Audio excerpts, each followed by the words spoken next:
سانس میں سورہ فاتحہ کا پڑھنا، تراویح میں امام صاحب کا سورہ فاتحہ ایک سانس میں پڑھنا کیسا ہے؟ محمد صاحب پشاور سے۔ اگر ایک سانس کی بات نہیں ہے، سورہ فاتحہ ایک سانس میں پڑھنا بھی جائز ہے۔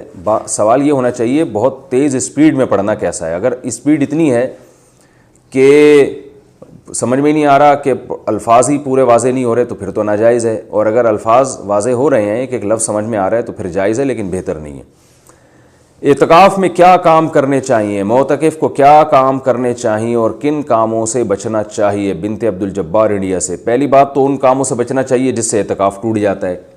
اعتکاف میں لوگ بلا وجہ مسجد سے کے صحن سے باہر نکل جاتے ہیں، واش روم میں جاتے ہیں تو واش روم سے باہر آ کے کسی سے گپ شپ لگانا شروع کر دیتے ہیں۔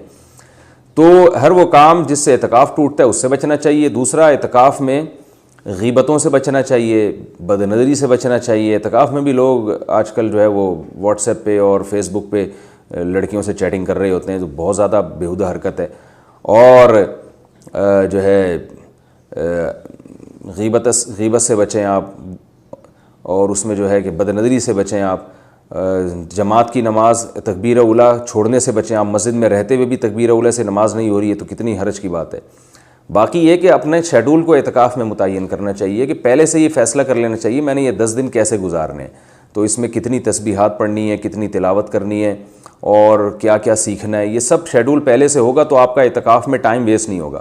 لوگوں کو پتہ ہی نہیں ہوتا، جانے کے بعد سوچ رہے ہوتے ہیں ہم نے کرنا کیا ہے، تو سوچنے میں 5 دن گزر جاتے ہیں، پھر 5 دن کے بعد خیال آتا ہے کہ 5 رہ گئے تو اب کیا شیڈول بنانا۔ تو اس لیے پہلے سے اعتکاف میں بیٹھنے سے پہلے اپنی ترتیب بنائے، وہ ترتیب اتنی مشکل نہ ہو کہ اس پر عمل ہی نہ ہو سکے۔ ایک صاحب نے اپنا مجھے شیڈول بتایا اعتکاف کا، اتنی تسبیحات، اتنی تلاوت، میں نے کہا بھائی یہ چلے گا نہیں، 2 دن کے بعد آپ خود ہی چھوڑ چھاڑ کے بھاگ جائیں گے۔ تو احب الاعمال ما داوم علیہا صاحبها وان قل، حدیث میں آتا ہے اللہ کو سب سے زیادہ وہ عمل محبوب ہے جو تھوڑا ہو لیکن پابندی کے ساتھ ہو۔ تو تسبیحات رکھیں، تلاوت رکھیں، اور سب سے بڑی بات یہ ہے کہ یہ فیصلہ کریں کہ بھئی اعتکاف میں ہم نے گناہوں سے توبہ کرنی ہے۔ جب ہم 10 دن بعد مسجد سے نکلیں گے، یا خواتین جو اعتکاف کے کمرے میں بیٹھتی ہیں، ہم جب 10 دن بعد اعتکاف ختم ہوگا تو ہمارے اندر چینجنگ آنی چاہیے، کوئی نہ کوئی گناہ ہماری زندگی سے ختم ہونا چاہیے۔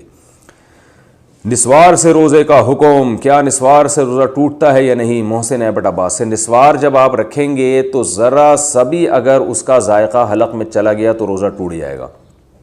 اس لیے علماء کہتے ہیں کہ حلق میں ذائقہ چلا گیا تو بہرحال روزہ ٹوٹ گیا، ذائقہ نہیں گیا تو چونکہ خطرہ بہرحال ہوتا ہے، اس لیے مکروہ ہے، ناپسندیدہ ہے۔ رکھنے سے روزہ تو نہیں ٹوٹے گا، لیکن کیونکہ اس بات کا پورا امکان ہوتا ہے کہ حلق میں ذرات پہنچ جائیں، اس لیے اس کو مکروہ اور ناپسندیدہ عمل کہا جائے گا۔ نسوار ویسے بھی ناپسندیدہ چیز ہے، کوئی اچھی چیز نہیں ہے۔ ہر نشے کی چیز جس میں بھی اس طرح کی کوئی وہ وقتی طور پر انسان کو ریلیکس کر دیتی ہو، یہ ساری چیزیں صحت کے لیے نقصان دہ ہیں، تو ناپسندیدہ ہیں، تو روزے میں اور زیادہ ناپسندیدہ ہے، لیکن حرام نہیں کہہ سکتے۔